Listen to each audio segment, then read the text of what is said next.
Welcome back to Settle Smart, everybody. I'm your guest host today, Chris Chan. Today, we are going to talk about navigating the evolving world of structured settlements. There have been a lot of changes throughout the history of the structured settlement industry. My guest today is Betty Gregoire, the National Sales Director for the Structured Settlement Department of Mutual of Omaha. She is what many of us in the industry would call a wealth of knowledge. Moreover, she is the National Structured Settlements Trade Association's 101's program director. Today in the show, we're going to unpack the background of Betty as well as her history and get an in-depth look to all the evolving changes of the industry through her eyes. And finally, we'll discuss the upcoming NASTA 101 program in Vegas and get an introspective view of what Betty plans to do with this program. Betty, welcome to the show. Thank you very much, Chris. It's good to be here. All right, well, let's just dive right in for our listeners. The structured settlement industry is such a niche industry.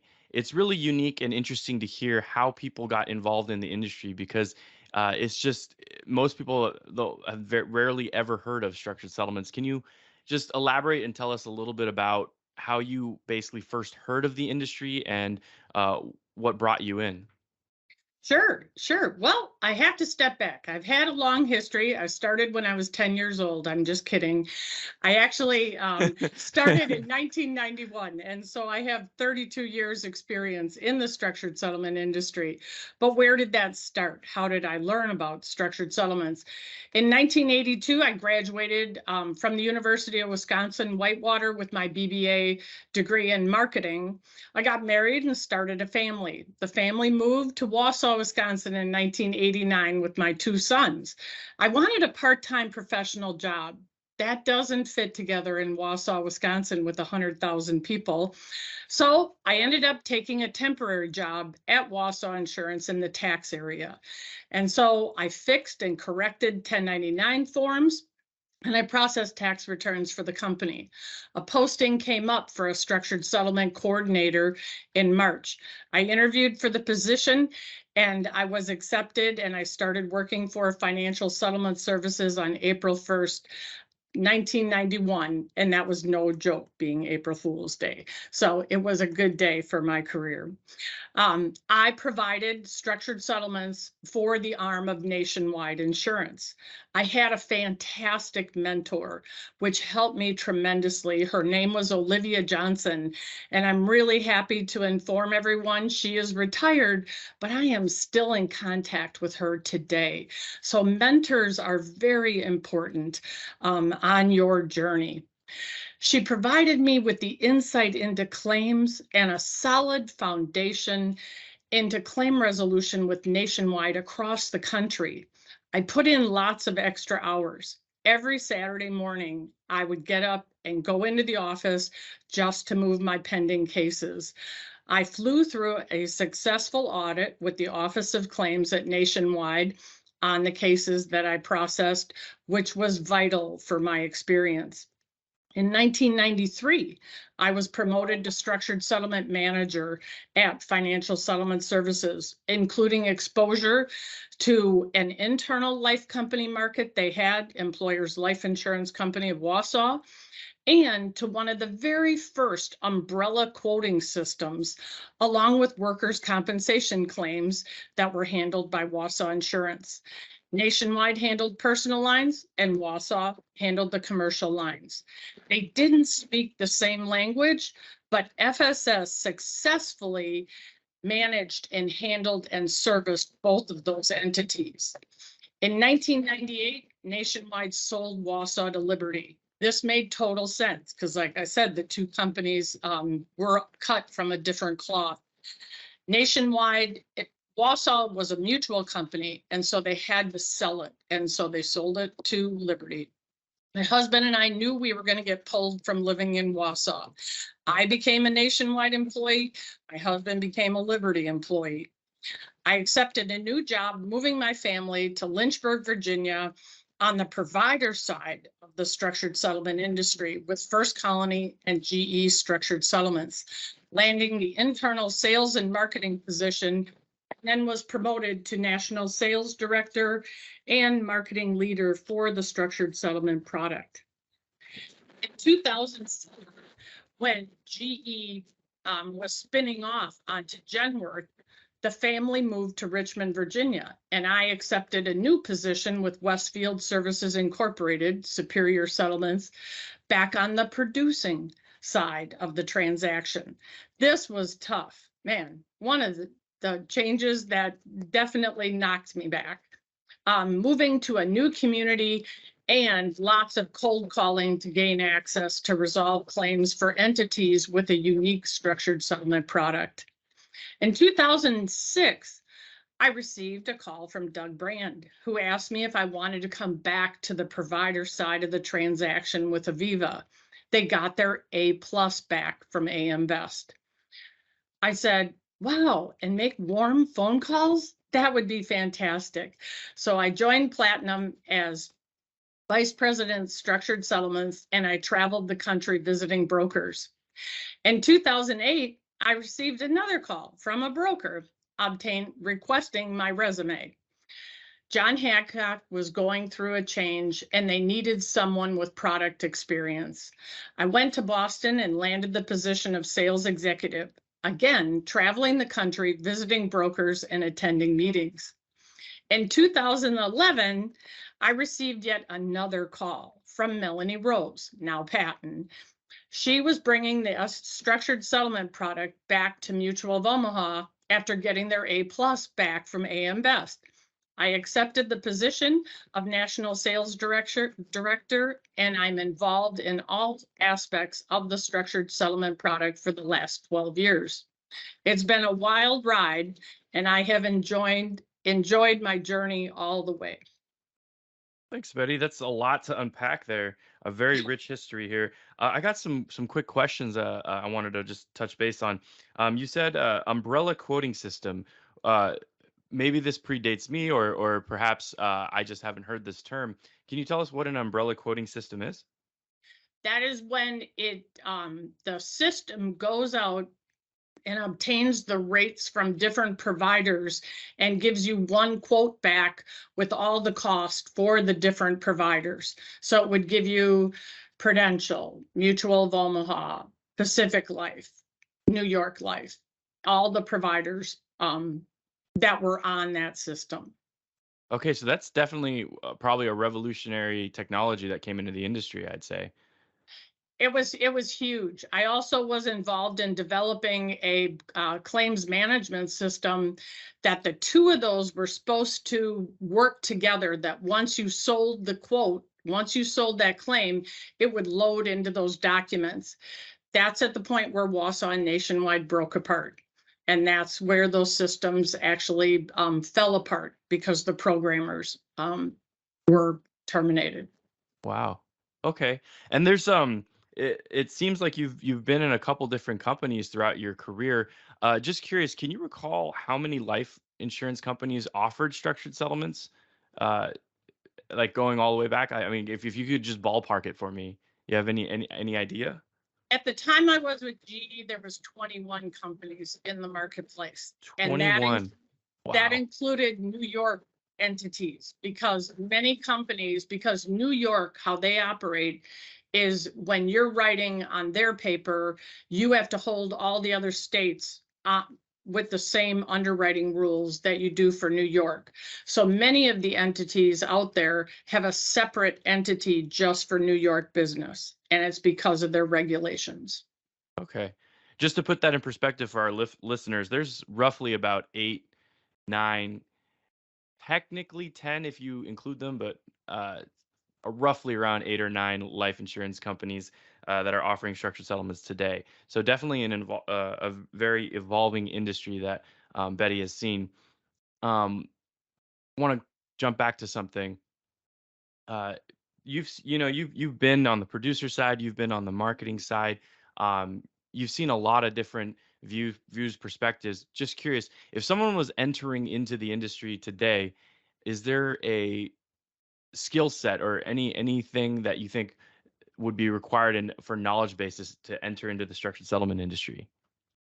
A very, very important element, I would say, is to be detail oriented. Everything you're dealing in is contracts. When you're in the structured settlement marketplace, you're actually coming between the claimant and their money. So you're delaying when they're going to receive that money. So it's very claim driven, and they receive favorable tax treatment down the line. And it is technical in that nature. They receive favorable tax treatment, which the payments they receive are all excludable from gross income, which is very vital to them. And keeping track of all those contracts and all the nuances that go with it and the ownership is key to being successful in delivering the product. Okay. Thanks for that insight. Let's just dive into our second segment of today, which is just talking about the various changes and developments. And we've already touched base on one of them, stumbled upon it by accident, actually, the umbrella quoting software. I think that is definitely an evolving technology. Um, can you elaborate on any notable changes you've seen that have impacted the structured settlement industry? Anything that our listeners might find interesting?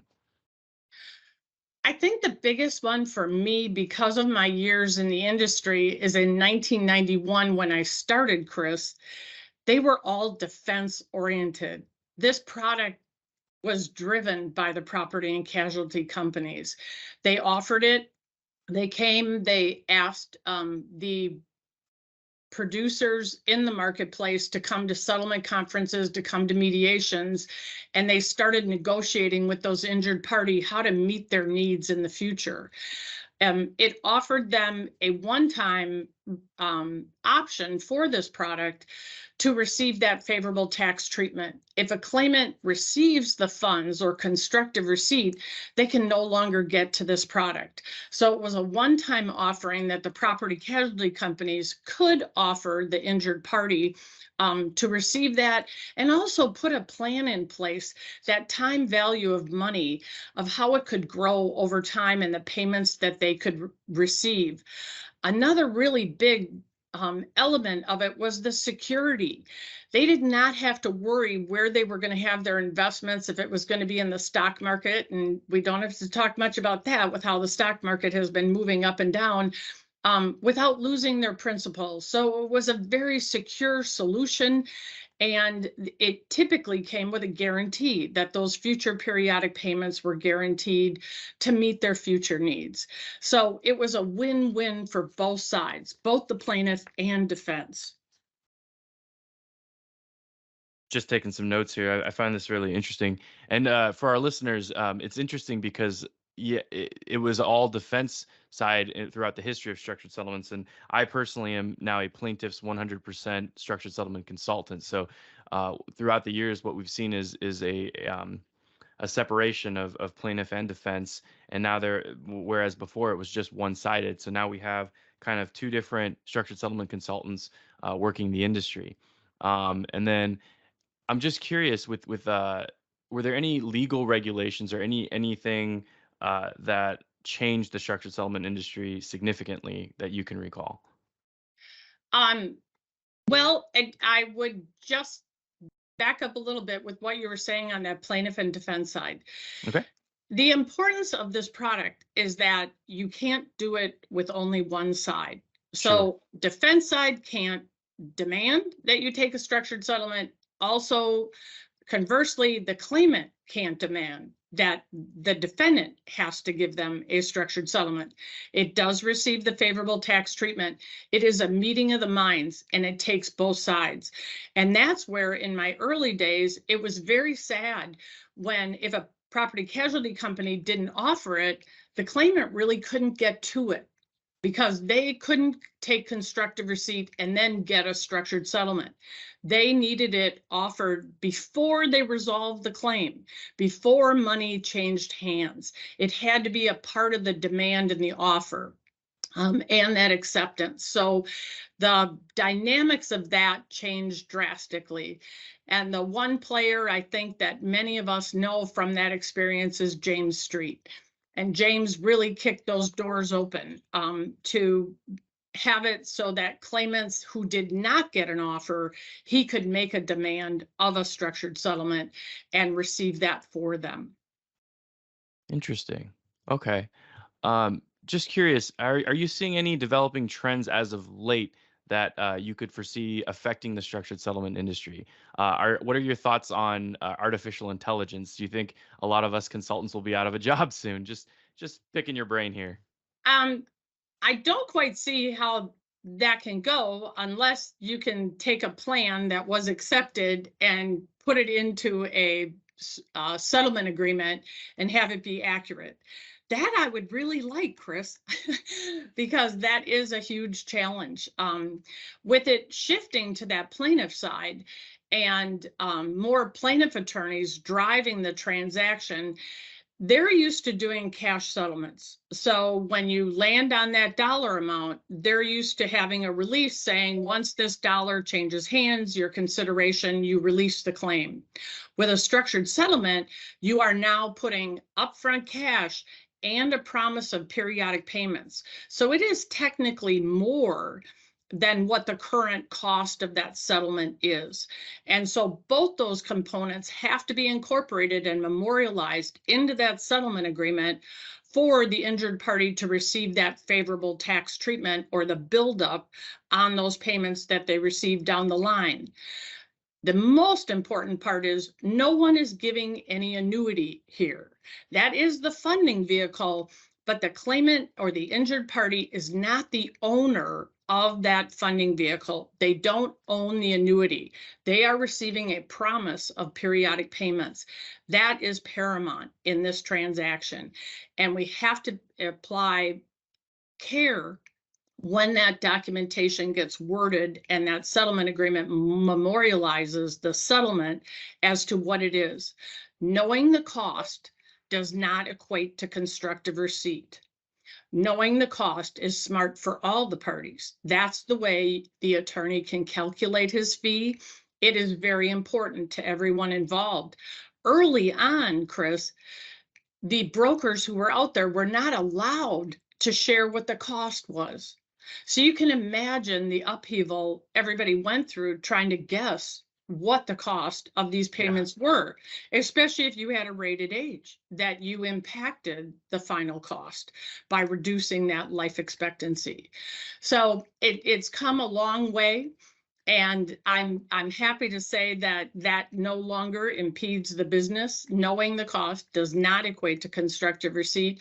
And you can do that easily at the end of in the settlement agreement when you are listing the periodic payments at the end. Simply put, the current cost of the periodic payments is, and put the amount. That way, everybody is on the same page with what those attorney fees should be. Got it. A couple minutes ago, we had talked a little bit about the market and how crazy it's been. It's been up, it's been down. I know me personally, I don't like looking at my retirement plan anymore because I just start pulling my hair out.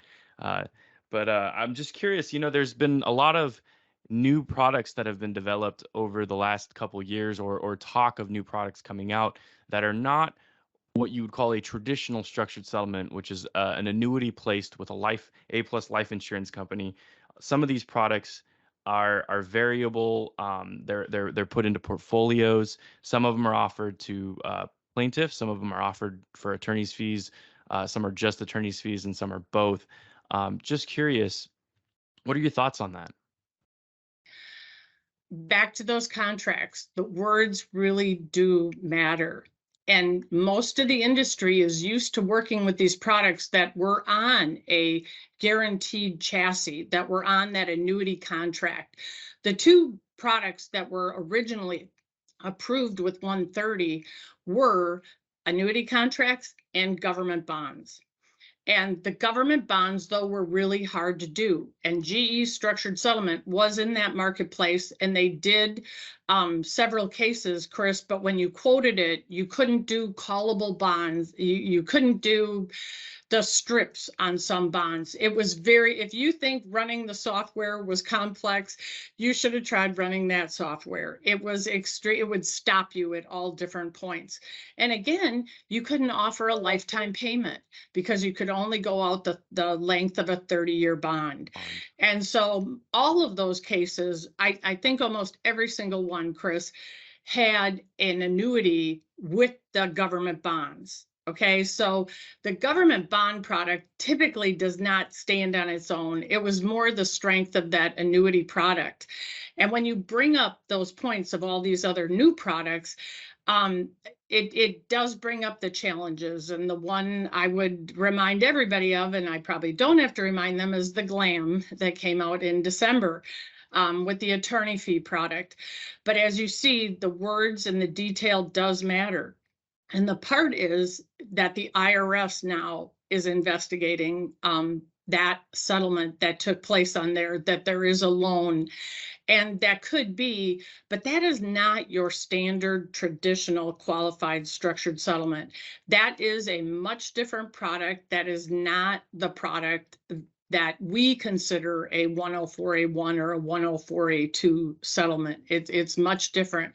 So when you get into those other products, the caution you have to apply is great. It is significant because you have to charter that path and find that way so you don't misstep with what the traditional product offers with the new products that are out there. So very different, apples and oranges. Thanks, Betty. For our listeners who are not in the structured settlement industry, the GLAM was essentially an internal memo that was passed around through the IRS back in December of last year. And it basically just talked about uh, kind of the tax ramifications of some of these structured settlement attorney fee deferral products and how there might be a taxation issue. Now, we're not going to dive into that today, and that's because NASTA plans on having another podcast with some guests to talk about that. So I'll leave that for another day, but stay tuned for that episode. Let's dive into the third segment of our show, which was just talking about NASTA 101 and 202, the program that is put together. I think it's every other year. Is that right? Every other year, or is it every year? I think it's every Um, other year. I think it's every other year. Okay. And it But usually flips the coast. So it can be different places, but it also goes hand in hand with the educational meeting and the NASTA annual. So, yeah, but you're the director for the 101 this year, isn't that right? hey, well, there you go. It's a great opportunity. Yeah, I actually I have to be honest, I learned so much from my first 101 and then I went again for 202 later on in my career. I was fortunate enough to have my employer Mike Z at Ringler send me to NASTA 101 and I was very green in the industry and it was just really helpful for me to get to know a lot. Now, I will say it was a lot to unpack for someone coming from outside of the industry, not knowing anything, and it was a lot to digest all in one go, but it was definitely a great crash course for people who are new to our industry. What's your overview for your program coming up, and do you have any objectives for our attendees? Well, first and foremost, I want to invite all the seasoned professionals in the industry and the green professionals in the industry. It is such a honor and a privilege to be able to present to everyone, to remind them of all the nuances and options that come with this product. There are many, there are several MSAs, rated ages, special needs trusts. There's commutation. We can just keep going and going and going, and those are just the options on the product. We're not even talking about who are the parties, who are the players, what is the claim, who's the insurance company involved, what are the layers of insurance, is there a third party administrator. There's so many nuances to structured settlements and so many avenues to understand. That's where it's good, even if you're seasoned, if you do work comp, come on back and I'll refresh your memory on the liability side or vice versa. There's so many different parts to each product and to keep track of.